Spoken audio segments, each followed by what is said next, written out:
Good afternoon, everyone. We should take a moment to acknowledge the land on which we are gathered for this meeting.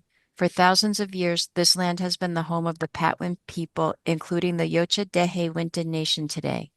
The Patwin people have remained committed to the stewardship of this land over many centuries. It has been cherished and protected as elders have instructed the young through generations. We are honored and grateful to be gathered here today on their traditional lands. And I'll hand it over to All Mike. right.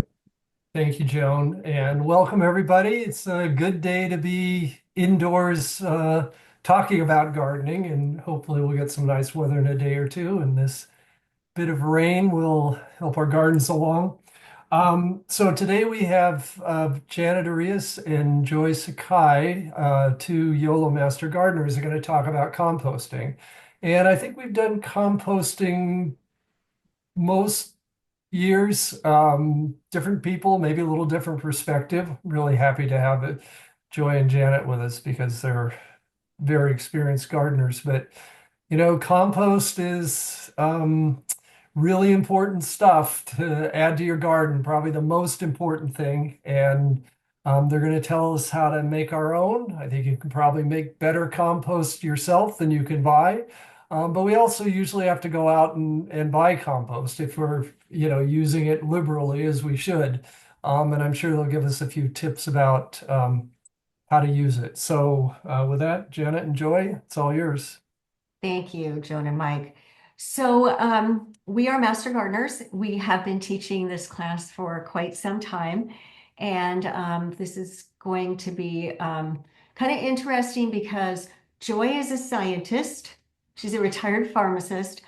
I don't think I took any science in high school other than biology, and I never took any in college that really counted. So she'll tell you how to do it the scientific way, and I will tell you how to do it by the trial and error kind of way, both of which work really well so you can figure out what works for you. So we are going to give you kind of a composting 101. We're going to talk about why you want to compost, what composting is, some different types of composting, and then we're going to talk primarily about backyard composting. This is a slide we use that says vermicomposting, which is composting with worms. We're not actually going to do that today, but we are going to be doing it as one of these library presentations in May. And we will be taking some breaks along the way to ask for questions.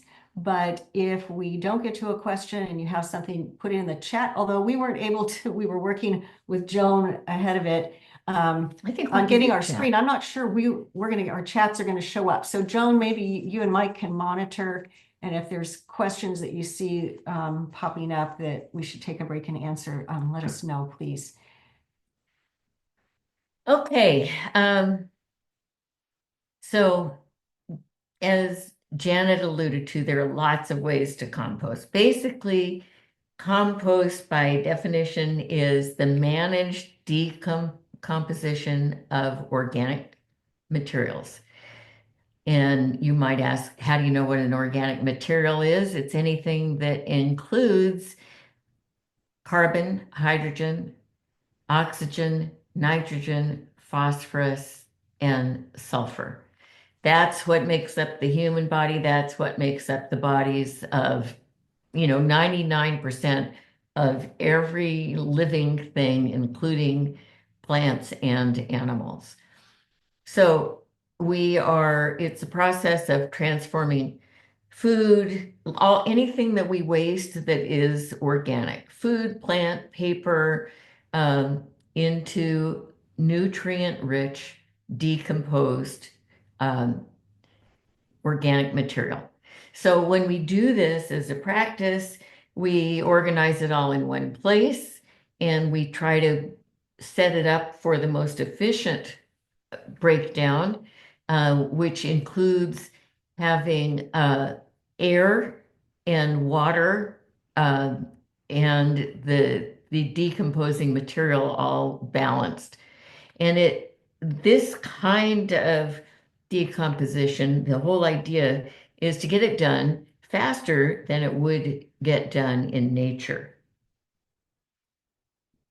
So Is that you or me? That's it. Okay. So the question is, why do we compost? We compost because we don't want all of that organic material to end up in the landfill.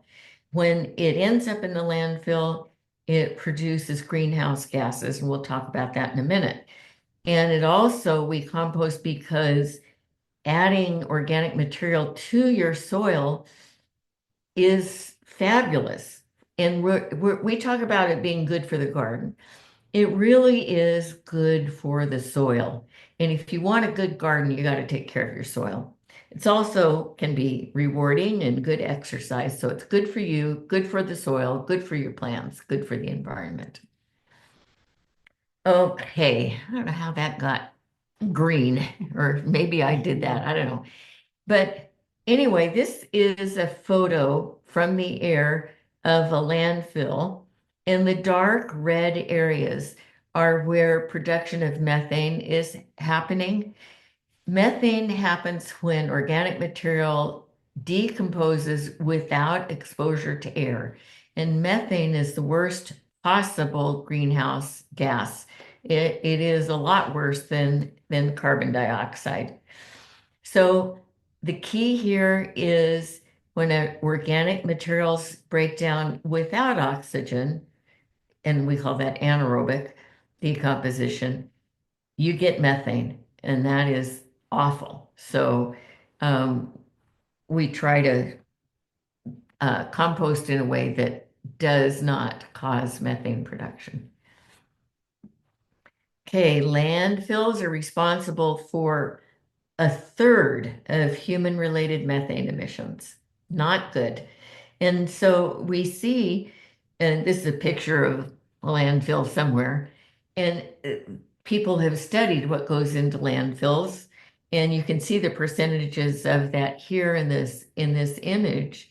And it includes a lot of paper, food, yard trimmings, and wood, all of which are organic and should be either in your compost bin that is your municipal bin or your compost bin at home.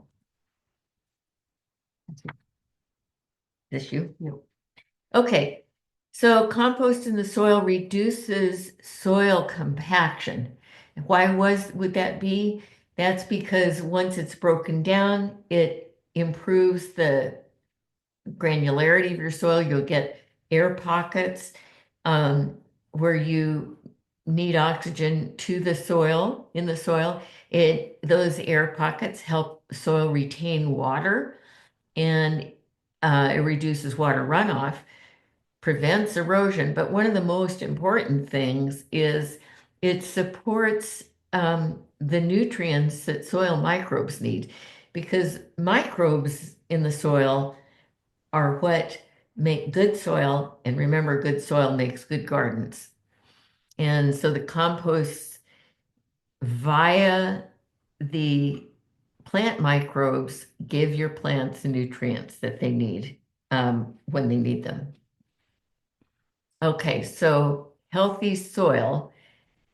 You can see from this image that there are lots of different critters in healthy soil, including earthworms, columbola mites, root microbiome, and rhizobio, which the rhizobia fix nitrogen. Those are nitrogen fixing organisms. You can end up with protozoa, nematodes, and mycorrhizal fungi, which I think there's a picture later where we can talk about mycorrhizal fungi. Really important for good, healthy soil. And by the way, the disruption of soil is one thing that kind of is hard on the mycorrhizal fungi. So that's part of the reason why we don't want to till soil deeply. Okay. Okay, so this is going to be backyard composting. There are actually a number of different ways to compost. So you can put your compostable materials into your green bin. And what, as Joy talked about, is if you put it into the landfill, it's going to create methane gases. But some people think, well, if they throw these organic things into their garbage can, it'll decompose and it'll be fine. Not true, because it doesn't have the air it needs to compost without producing that. So you can put it into your green bin, but what we're going to encourage you to do, and we're going to talk about today, is backyard composting. So that's the most common kind that people think of when they think of home composting. Next month, I'm going to be talking about vermicomposting, which is using worms to compost organic materials. And that's you can do that in addition to backyard composting, and I'll talk about why you might want to do that, what the benefits are. So I encourage you all to do that. And then you can also do what's called trench composting, where you dig a hole or a trench in your yard and you put the materials in and cover it up and let it decompose there. We're not going to talk about that anymore today. And there's also another method called bokashi, which you can compost different things, including meats and bones. And that's a fermentation process, but we're not going to talk about that. But we'll give you some materials at the end, some resources if you're interested in doing that. So how does composting work? If you're talking about composting, backyard composting, you combine organic materials in one place. So as Joy said, we're making things efficient. We're doing it all in one place. And then the microorganisms in the environment break down those materials. And those microorganisms are primarily bacteria and fungus. And you help them by making sure that they have air and water. Those are necessary for the materials to decompose. So we'll talk about how you help with that. Backyard composting can mean different things to different people. So some people think of occasionally dumping their leaves into a bin and letting it sit for a couple of years, and it decomposes slowly, and they don't really do any work with it. Other people think of some beautiful, elaborate system made of wood that has 3 parts and you move things around. And then there are other people who want to make their compost fast and they want to work on it on a regular basis. And you can do that within a matter of a few weeks. So it can be any of those things. And what we're going to do is talk to you about how you do those and how you can make some choices so that it fits your schedule and what you want. So what do you need to get started? Well, you need a place to have a compost bin or pile. And then you need to put the organic materials in there. Those are called the browns and greens. Joy's going to talk more about what those mean, and we're going to talk about examples. You need water. You need a water source, particularly at the beginning. When you are getting started, if you want to do a fast pile, you will need more water. And so you may want to put that close to a hose. If you're going to turn your compost, which you don't have to do, you would need a pitchfork or a shovel or a compost turner. If you want to do this in your yard, you need a container or bin. Maybe they can be helpful, but it's not necessary. And you may want to get a compost thermometer, particularly if you're getting started and you kind of want to learn how the process works. That can be really helpful. So the next thing you want to decide if you want to do a batch or continuous composting. So a batch compost pile, you fill it all at one time, or you may fill it mostly at one time, occasionally add a little bit, but your compost essentially finishes at one time. This is good if you want your compost quickly, if you have a lot of browns and greens, the compostable materials at one time, and you have time and interest in actively working your pile. And we'll talk more a little bit about that. A continuous pile is you fill the pile over, or fill the bin over time. You add your materials as they become available. And that's good if you want to do a little work in the yard, throw something in there, and then work later and throw something in there. If you're not in a hurry for your finished compost and you don't want to spend much time on it. There are different ways of doing this, hot or cold. A cold bin is either a continuous bin, so it's one that you just add stuff to occasionally and you don't really do much with it, or it's a bin that you don't work at all. And then you generally will get finished compost in 6 months, more likely toward a couple of years, a year or two before you get finished compost. This important distinction is that you don't kill any pathogens or weeds.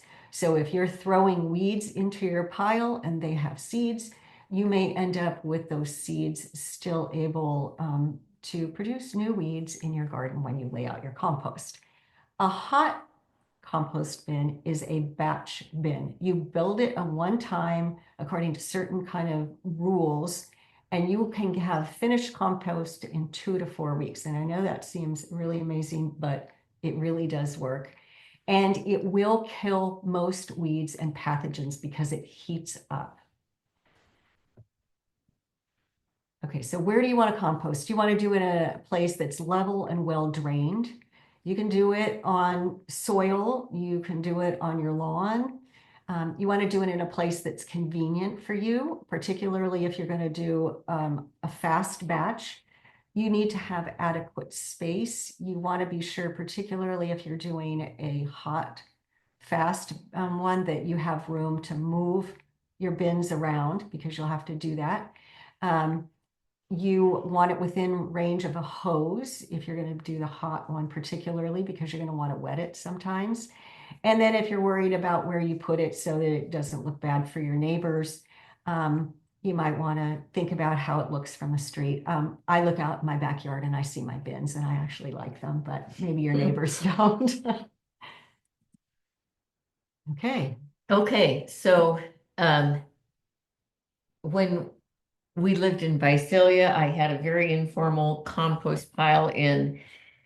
We lived on a bridle path, which was like an unpaved alley, and I had a compost pile back there that I just turned once a week and watered occasionally, and it worked pretty well for me. So, but when we moved to Woodland, we have a much smaller yard than I had in Visalia. So I built this compost bin here. And I had great compost the first year. And then the next year, the seeds left over from my butternut squash started growing out of my compost bin. So we're going to talk about having seeds in your bin in a little while, but this was my compost bin. And I want to add one other thing here before we go on to Janet. I have another way of composting right now, and that is I have half a dozen chickens in my backyard, and they love our food waste. So that's a really good way to also compost. And their poop is very nitrogenous and it's perfect for use in the yard. All right, so this is my piles. We have an acre. We have a lot of trees. So you can see that there's this chicken wire. And what I've done is during the fall, we collect the leaves from most of the trees, not all of them. And we're going to talk about why you might not want all the leaves that you have. And we store them in this big area of chicken wire. And then in the spring, when the green materials become available, I start building piles. So I have 2 compost bins in this picture. There's the black one, and we'll talk more about these later. The black one I purchased as I got more into it. I have the wooden one, which my husband built. And then you'll also see there's some plants in there. So those are generally not there. I was doing a test with some tomato plants late in this season. So those are not generally there, but this is kind of what mine looks like part of the year. Okay. So a lot of people use a bin of some sort, a container that makes keeping everything confined to one space easier and neater, and it holds material in place. And it makes composting easier. But as I mentioned, it's not necessary. You can just build a pile. If you have a lot of yard space, you can just build the pile, turn it, water it as necessary. Um, this is one type of holding unit. It's basically a circle of, looks like hog wire. You could use chicken wire. It's very easy to build and it'll hold your materials and composting is until your composting is done. But it's not easy to turn it in here. And so when you don't turn your compost, it's going to be a lot longer um, and slower. But it's good if you just have small amounts. Here are a couple of other fancier bins. You can see this black and white drawing here is a three-section series of bins with a top to keep critters out. And you, in this case, you would put everything in the first bin, and then when it needs to be turned, you take the front off or move it to the next and next. There's a lot of ways you could manage that. So turning units are the fastest way to compost. Somebody, I won't tell you her name because well, I'll tell you the story. Somebody gave us, actually, she sold us this turning black compost unit in the bottom picture there. It's a crank system for a small amount of stuff. You can open the lid, add some water, um, and you can compost a small amount in this, but you could do it in a way that works pretty quickly. But we used that for a while, but because it is black and because the summers get so hot here, it got way too hot. And when it was full, it was very hard to turn and took a lot of work. And they're fairly expensive. And I ended up putting this gift into the landfill because it was impossible for me to use. It was just didn't work for me. Some people like them. I didn't. So this is my favorite bin. This is a turning bin, and it's what's called a vertical stacking bin. So I mentioned that I had the black one in the previous picture, which is just one that I purchased, and it works just like this one does. And then I had my husband build this one, and so it takes a little bit of money and a little bit of time to build, but it wasn't that expensive. The thing is with this type of unit, you can compost very quickly. So if you want to do a hot pile and get it done in a matter of weeks, this is a really good way to do it. It's very easy to use. You'll see a picture of me. I'm using it. I'm not real tall. I'm not real big, but I can turn compost really fast. The plans are available online and will give you a source if you're interested in doing this. And then the other one, this is the other one I do, is I only have 2 bins. I could use more, but I just build heaps. And so you don't require any structure. As Joy said, you don't need a bin. Obviously, it doesn't cost anything. You can do a hot pile with this really effectively. It's easy to do. When you put brown materials on, so those are going to be the dry things, they're prone to maybe blowing a little bit in the wind, depending on the time of year. So it may require a little more work to kind of keep them contained for a little bit. But since you're going to wet it, if you're going to do this kind of bin anyway, that doesn't last for very long. And I think they're pretty. So even though some people may think they're not as tidy, I kind of like them. That's it. So Janet has spoken about browns and greens. These are the kinds of materials that go into the bin. The browns are dry materials. So most of the nitrogen is something that is pretty volatile. Goes into the atmosphere quite easily. As things dry, the nitrogen leaves town. So the browns or the dried stuff includes dry leaves, paper, cardboard, bread and pasta, twigs, and wood chips. Those are all pretty carbon rich, but they're important to get composting going. You want carbon rich and you want nitrogen rich. the greens are moist and they're full of nitrogen, and fresh grass clippings are the best. One of the reasons that I don't compost as much as I used to is that I don't have a lawn anymore. When we lived in Visalia, we had a lawn, and that's when I was doing the piles in the bridle path.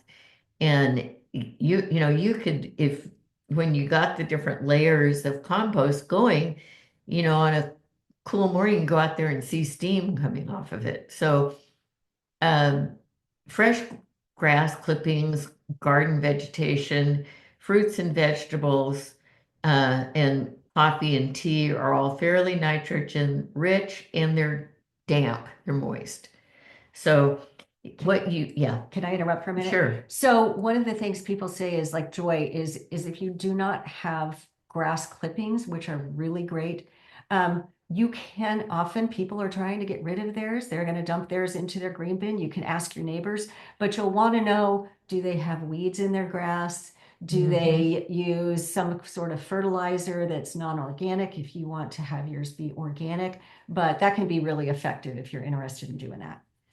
So unlike the municipal composting systems where you can put pretty much anything, including meat, fish, and bones, and oil, and whatever.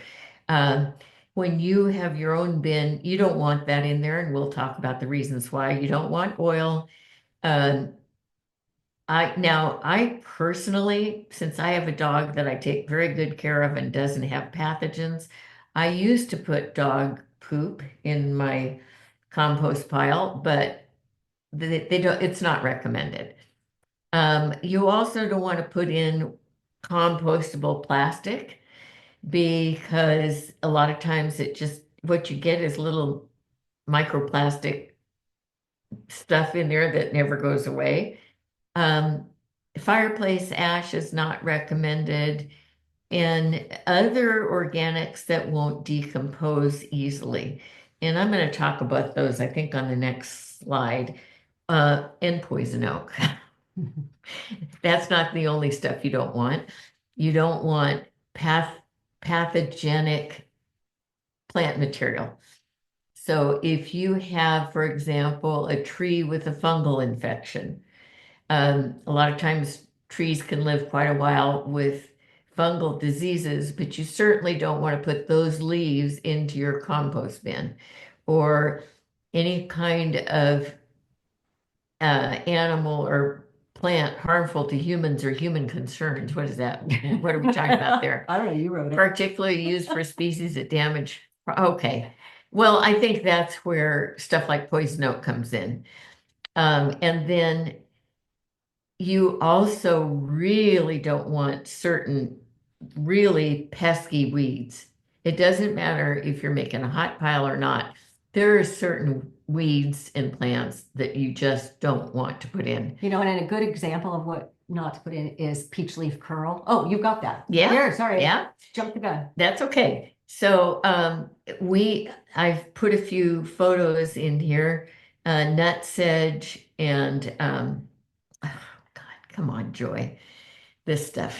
Oh, Field bindweed. Any sorts of hard to kill things like oxalis, especially the low growing ground, the small leaved ground hugging kind. Um, Anything that reproduces underground by stems or rhizomes like Johnson weed. And stubborn weeds like nutsedge, burr clover, Bermuda grass, and crabgrass. And any weeds that have gone to seed, that you don't need this trouble. You don't need to take your chance. And so, yeah, want to leave that stuff out of your pile. Okay, we're back to the Joy's compost bin. I'd like to point out that I think I had 30 or more butternut squash out of that bin. shows you how nutrient rich it is. Okay, so what about adding what's called additives? So there are a couple different things. One of them are activators. Those are substances that introduce microorganisms into the pile, and they can be organic or artificial. So some places you will hear that people say, oh, throw in some manure or some finished compost or some humus-rich soil, and throw it in as you're building the pile. As Joy has explained to me, there are enough microorganisms in the environment anyway. You really don't need those. And I did try doing some of that early on, and I haven't seen any difference. Sometimes people say add worms. As we're going to talk about later, the worms that really do some good decomposition are red wigglers. But you don't need to add those to your bin. They're not going to make a big difference given the size of what your bin will be. And if you want to have worms, you can do them in a worm bin, which I'll encourage you all again to do. And if you really want to have worms there because you want to entice them, you can sprinkle a little bit of coffee grounds on the ground before you build your bin, and it will come.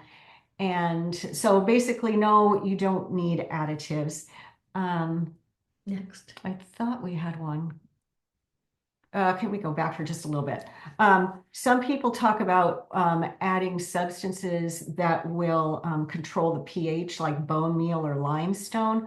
Those are not necessary, and in fact, you may not want them because they may not be consistent with what you want in your yard. For example, if you're adding, and you've changed the balance of acid and alkali and you're using it on a plant, like we were just looking at Joan's beautiful hydrangeas, you may not want to be fooling with that. So yes, now we have questions. Oh, does anybody have any questions? We can't really see the chat. You have two questions. Okay. Can one overwater the compost? We will talk about that in just a minute. And the next question is the recipe 50-50 browns and greens? Ah, I didn't say that, right did there. I? Yeah. So the volume, yeah, we if you read in certain places, you'll find all kinds of estimations of weight and volume and all kinds of complicated formulas. But it's about half and half by weight and volume. I mean, you don't have to get fancy. If you keep it moist, if your decomposition you think is going too slow, if you're checking the temperature, if it's not quite warming up as much as you'd like it to, you can add more green and that will fire it up. If your temperature is getting too hot, that probably means you have a little too much green and you add more brown. It's not, No, shall I say it's not rocket no, science? no. So I read this, and actually what we have is it's 25 to 30 parts carbon to 1 part nitrogen. So when I started, I was really intimidated. I had no idea what that meant. And just by trial and error, and what Joy says, it's kind of half and half. But remember, so for example, some of my leaves are London plane trees, which are like sycamores. So they're big, big leaves. And obviously, if you're using, for example, grass clippings, if you put an equal size layer of those, they wouldn't be equal because there's a lot more air in the one. So for a long time, just because I find it relaxing, I would go out and just kind of crunch the leaves. You can go over them with a lawnmower, you can stomp on them, you can let your kids on them or something. But it, as Joyce says, it all works out and you'll figure out how to do that. So were there any other questions? No. Okay. Okay, so we are now to how long the composting time takes. Well, how long it takes depends on a number of factors. So the size of the materials, the smaller they are, the faster they decompose. So generally, if you look at materials that talk about composting, they say that you should get your browns, more of an issue than with greens, down to about 1 inch to 2 inch square. But that you don't have to do that, but the bigger they are, the longer they're going to take. The moisture of the pile. So what you want the moisture of the pile to be is like a wrung out sponge. And if you flood it and you keep it flooded, you can slow down the decomposition. But that really doesn't happen because if you provide for good drainage, it's going to drain out. Yeah, I was and just it's gonna going say to that. self-regulate. Mhm. The size of the pile, so we'll talk about that. The presence of microorganisms, some things that you put in the pile are going to have more the ratio of carbon to nitrogen. Whether the pile is insulated can make a difference. Not so much here though. That's more where it's colder. And how often you turn the pile. Okay. So because I like doing a hot pile, we're going to talk about that. So what you do to build a hot pile, and like I showed you, I like those stackable bins, is you make a layer of the browns and greens. And you just keep building layers. You start with about a 4 to 6 inch layer of browns on the bottom. And the reason you want the browns on the bottom is because they're generally less compressed. So you get a little air coming in down at the bottom. You add an equal layer of greens, and equal is going to depend kind of on how much volume there is. So it may be that you have, 6 inches of browns, but only 3 inches of greens because the greens are much smaller. Just play it by ear. And then you continue alternating the layers until you get all the way to the top. And what you do is when you're building it, you want everything to be moist, so you water it with a hose. And eventually what you want is you want to have the entire thing wet, and you want to see water coming out the bottom, which I know seems like, maybe you shouldn't be doing it, but you're not going to be doing this every time. And you continue building the pile until it's at least 3 by 3 by 3 feet. So to have a pile heat up effectively, it needs to be about that big. And this is based, and I'm going to give you information at the end, on what they call the Berkeley method. So UC Berkeley has done a lot of research on this, and so we'll give you that information later. Okay. Oh, let me go back. Did we miss one? Yeah, I did. Okay, so you're building this all at once. And over the next 2 to 3 days, the bin is going to heat up. And when Joy talked about how you've seen if you have grass clippings that sit for a little bit, and sometimes you go out there and you notice you can almost see the heat rising. And that's what you will be seeing is going to happen with this bin, is you start to notice that the heat goes up. And I'll show you a picture in a minute of a compost thermometer. They're really long. I keep mine in all the time, and you can watch that go, because what will happen over those next few days is you start having microbial activity, and they start to raise the temperature in the bin. And the goal is to get your bin to 130 degrees or so. And that seems really hot. And actually, if you open it up, you can see the heat rising, and we'll have a picture of what that looks like. And you can actually feel it with your hand, but you will see that on the thermometer if you have one. In a commercial compost bin, so the ones maintained like by the city, by law, they need to get to 131 degrees or higher for at least 15 days. They have to be turned at least 5 times at that temperature. And that reduces the weeds and pathogens in the piles. But even if you only get to about 120 degrees, you're going to have a good bin, and it will kill most of the weeds. Turning the bin. So if you turn the bin, the way that this works is that those bins have layers.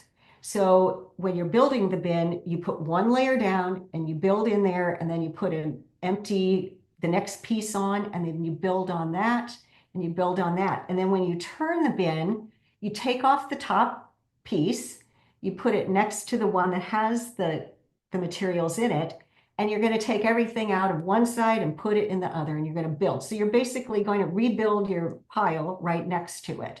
And you can use a pitchfork or a shovel. At the beginning, a pitchfork works really well because the materials are bigger, but as they get smaller, the materials won't hold in that pitchfork. So you may want a compost turner, which is the one on the top. The one on the bottom, some of you may have seen those.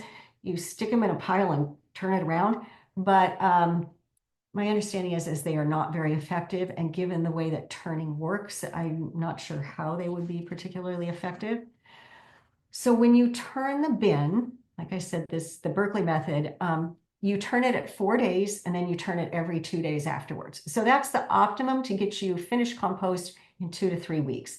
You can slow it down. You don't have to get out there every 2 days, but then it will slow down how long it takes to get finished. What you want to do is you want to move the outside of the pile to what becomes the inside. So if you look at that top picture and you assume that your pile is where it's kind of that dark peach color, that is where it's hot. And then as it goes out, it's cooler. And when you move the pile, you want to take what was cool, so the outside, that gold, and you want to make that the inside of the pile, and then what was hot goes on the outside of the pile, so that it's all getting heated up and mixed up. And if things start mixing. So here's a picture from a compost thermometer, and you can see that it has kind of zones. So active is that middle zone. That's where you really want it to be, because that is when they're working optimally to break down the materials. You really don't want to go into the higher zone and get hot. It's not going to start a fire, but it will start killing off the microorganisms if it gets too hot.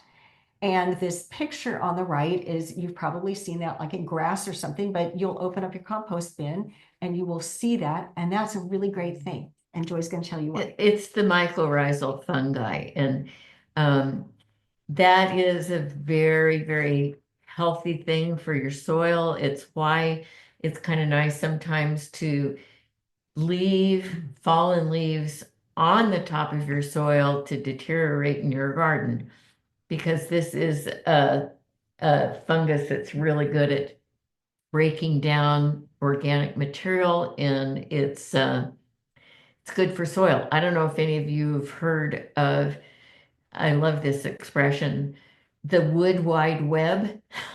It's scientists have done a lot of research up in Oregon. There is a huge forest where this mycorrhizal fungus connects trees, and they've done a lot of research on how it actually affects, it allows trees to actually communicate with each other. I know that sounds weird, but I'll give you the name of a book here at the end in our resources that I read about fungus and how good it is for the soil. And that's where I learned about the wood wide web.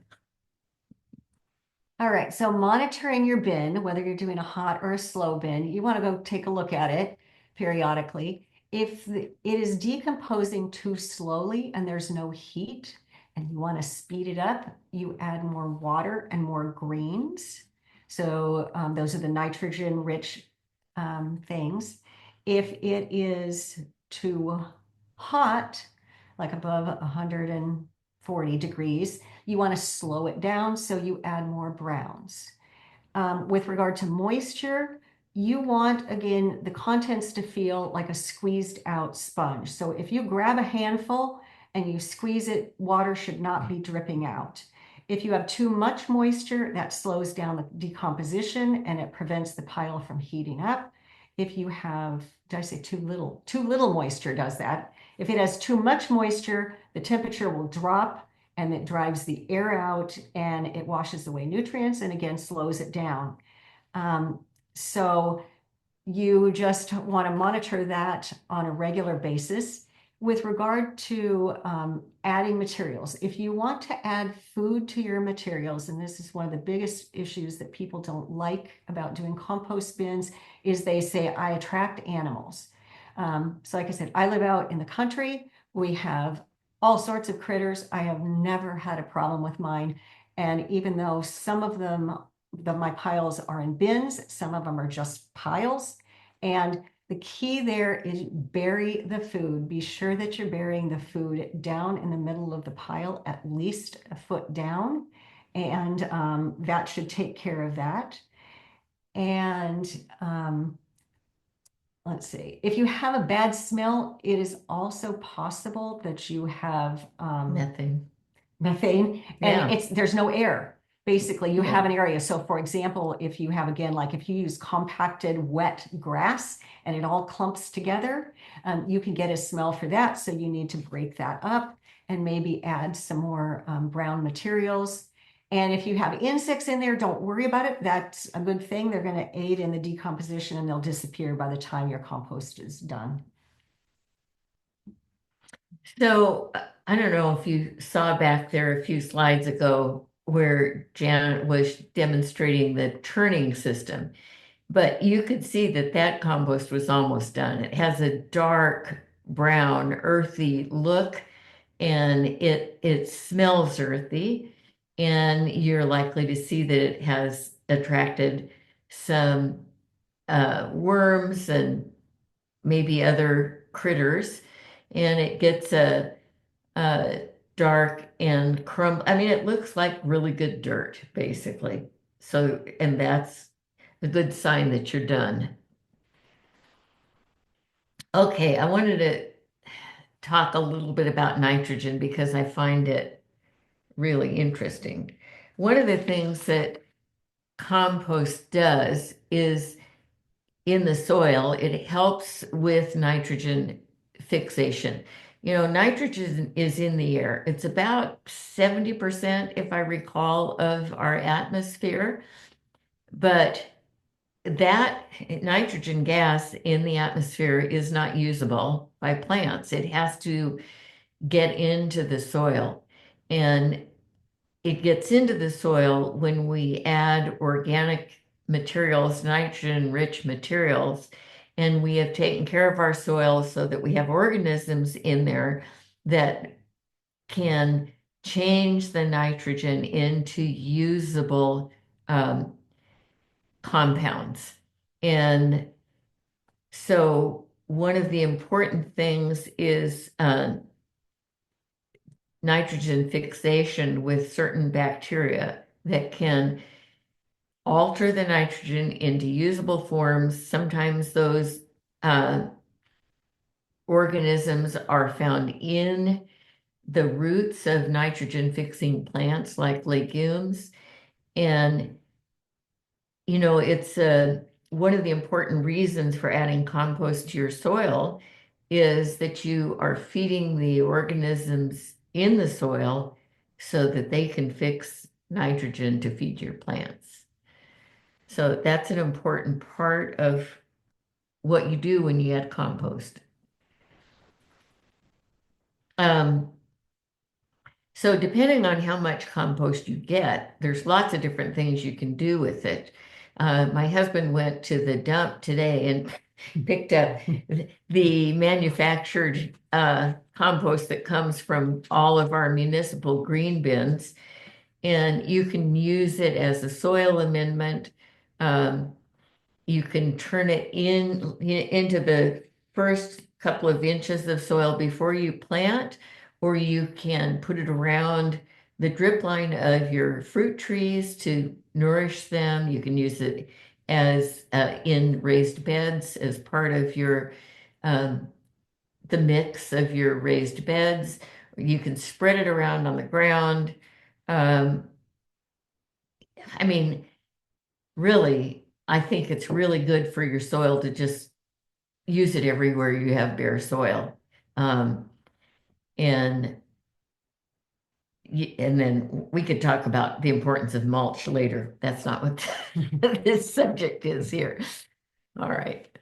Okay, so if you are interested in learning more about it, a couple of books that we recommend is the Rodale Book of Composting is a very good book. It goes into a lot of detail. It's actually the book that they use for the California Master Composters program, which we do not have in Yolo County. But that one will explain the science behind it. Oh, that was, sorry. Did I just mess up the? Yep. That's okay. You're still. Okay, I'm sorry, that was me. Um, Oh, no. Okay, we'll just skip through here. all right, so the Rodale book is great if you want a lot of information. The other one there shown in the picture was written by a woman who is a master composter Oops. in New York City, Compost City. So she talks about composting for small spaces. It's an easier read. And I know that that one's available at the Davis Library. And then there's also a book, Teeming with Microbes. Is that on the next one? No. There are also a number of materials that you can get online. So if you were to search for rapid composting method with the 21251, that comes up from the University of California Ag and Natural Resources, which the Master Gardeners are a part of. There is a regional recycling backyard composting that's put out by UCANR? no, it's not put out by them, but it's used, for example, if you live in Woodland, I know that that's readily available. And actually, if you take some composting classes, the city of Woodland will give you a free bin. And I think you can also get the little ones that you go in your house. I don't live in Woodland, but if you are going to search for information, and we say this about everything related to gardening, if you type in the subject matter, so for example here, compost, and then you type in either university or UCANR, that's the Ag and Natural Resources for the university, or Master Gardener, you will get scientifically based information. So there's a lot of information out there, but this is research based. So it is what we recommend. Although I'm going to give you another one that's not. The stackable compost bin, if you have an interest in building one of those, that if you type in the best homemade compost bin design ever, Lorraine will give you the plans. And if you do that, I would just have one recommendation. And initially, my husband built it according to the plan. And later, I decided I wanted it to be higher. So he built one more stack. So I would recommend that.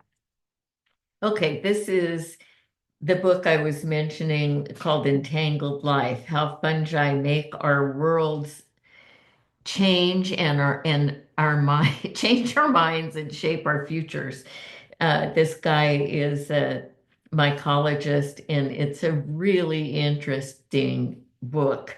It's available on Libby through the Sacramento Library System in Yolo County too. You can get healthy soil and plant pest photos that we used here are from UCANR. I wanted to give them credit for those couple of illustrations. And if you haven't gotten on the University of California Ag and Natural Resources sites yet, it's a good place to start for all kinds of questions that you might have about gardening. Oops, Okay, we're done. that's later. So do we have any questions, Joan? you guys can unmute and Oh, just yeah. raise your hands and ask questions. How do I unshare? Stop share. You're muted, Joan.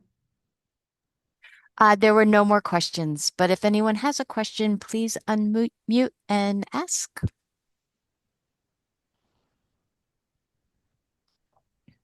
So we have a couple minutes left. Mike, is there anything that you would like to talk about? No, nothing. Well, I have one announcement, but let's see if Yeah. anybody pops in here. That was, she said that was a great presentation with a little bit of science and a lot of practical. Good interaction between the two of you. I liked seeing that. Anybody? Any other Oh, here's a question. Can we did I ask this? I'm not sure. Can we overwater the compost? Yes. Yeah. You want it Okay. to be like you grab it and it feels moist, but water doesn't drip out. But as Janet said, as long as you've got good drainage onto your lawn or to the dirt, wherever your pile is made, it's not a huge risk. Overwatering is not a huge problem. If you just water, what did you say, every other day or a couple Actually, times a week? it depends on how hot it is and what you're doing. If you are doing a fast pile, you may give it a quick light sprinkle every time you turn it.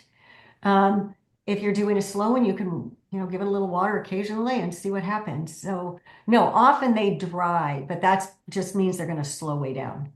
One last question. If worms escape, what is going wrong?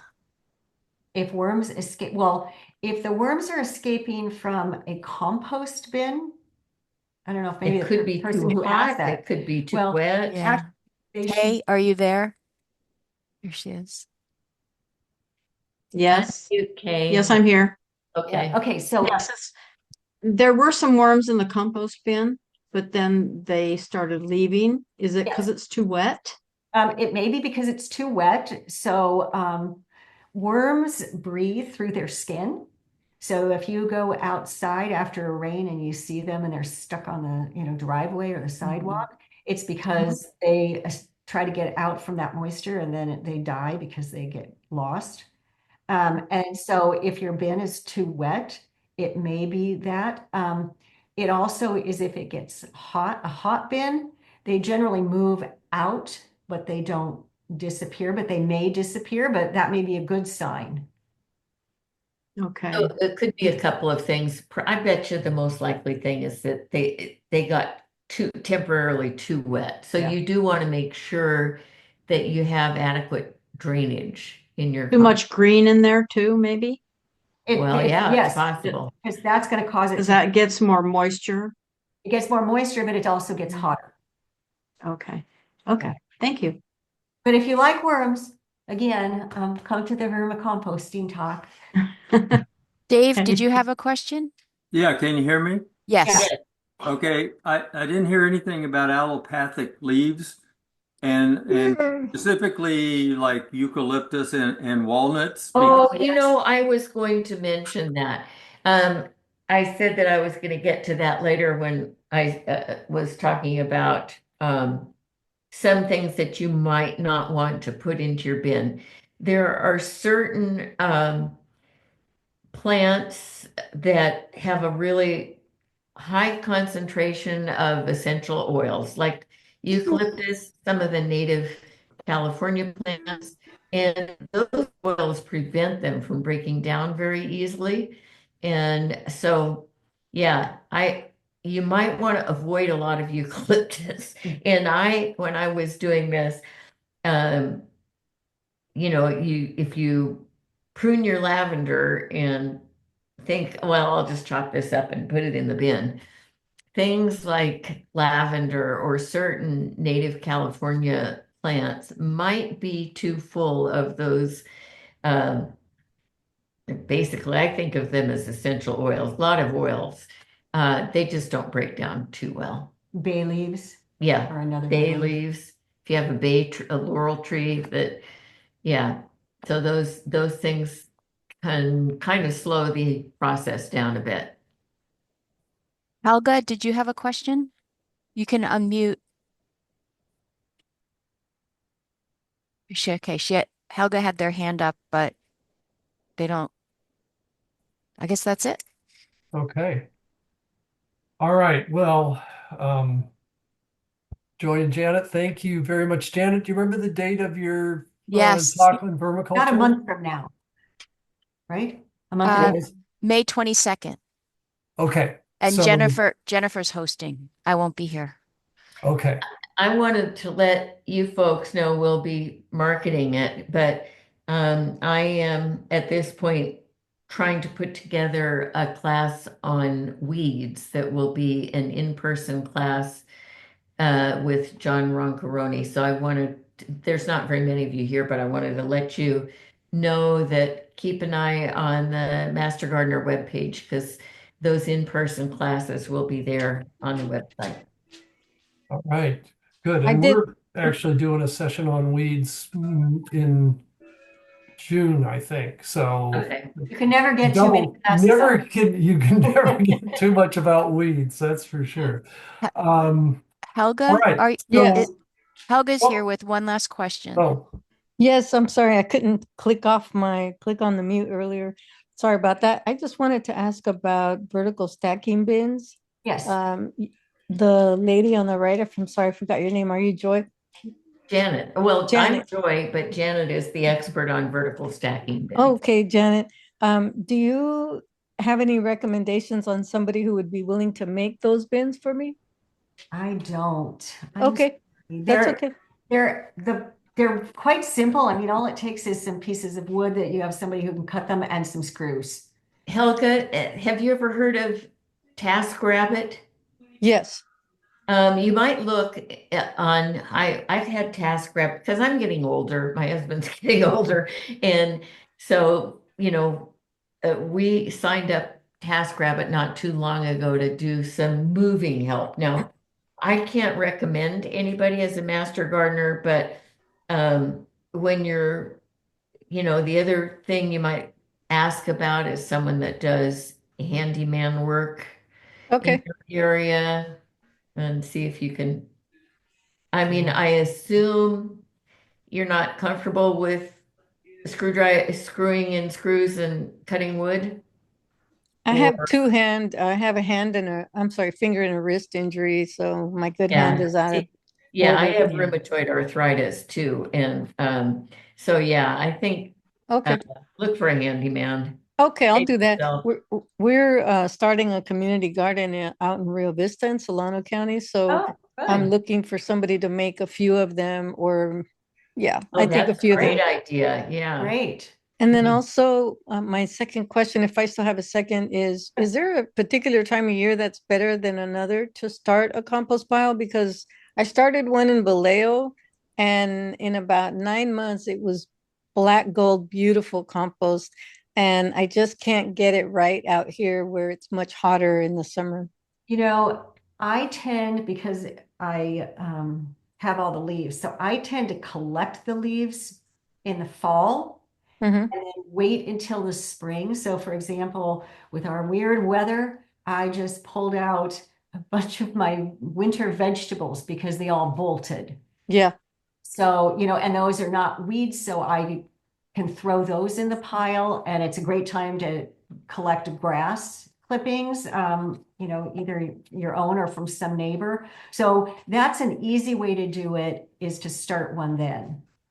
If you And have a place to store them, and if you had several, for example, the stacking ones, you could actually just store the leaves in there, Yeah. rounds in there. yeah, Okay. I think spring is Yeah. a good time too, Helga. And just remember that on the hot days, you're going to want to make sure you sprinkle. Yeah. Okay. Sprinkle with water cools everything down in the summertime. I mean, Okay. I go out and water my trees deeply before we're in for a really long hot spell because it Yeah. makes everything cooler.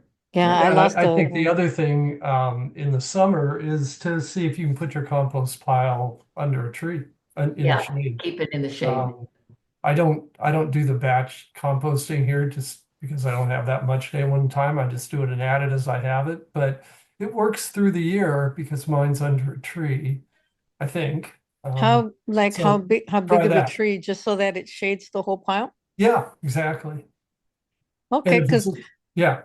because I have a pile growing, it's really I call it the greenhouse, but it's really a redwood cedar structure that they built for a hot tub, and it's fully enclosed. So I call it my tool shed too. But anyway, right next to that is the north side of the house. And so I put the pile on the north side of the house so it doesn't get too much sun except early evening. Hmm. You think that works instead of Yeah. putting it under a tree? Okay. Yeah. Yeah. I mean that anything on, where you can get some shade on it in the summertime, I think probably helps because it just gets too hot potentially. Okay, so it doesn't really need sun the rest of the year? Doesn't need sun at all. Yeah, Oh, good. it'll provide its own heat. Yeah. Oh, Yeah, if you good. get the mixture right. Oh, Do you good. have lawn, Helga? Do you have lawn that's pretty weed free? No, I got rid of my lawn. Yeah, me too. That Yeah. so for those of us that don't have greenery that we're cutting regularly, it makes it a little rough. But if you have a neighbor whose lawn isn't totally filled with oxalis and other nasty weeds, you could beg some off of somebody. Yeah, I'm just scared of adding the chemicals that they use on some of their Well, lawns. that is Everybody has lawns out here. It's really sad.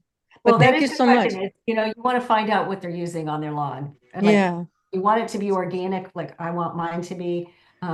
You don't want to be getting grass from someone else. But another thing is a lot of people have yard services and they have to get rid of the grass clippings. So if you see a yard service in the area, you can ask them if they've got grass that they'd be willing to give you.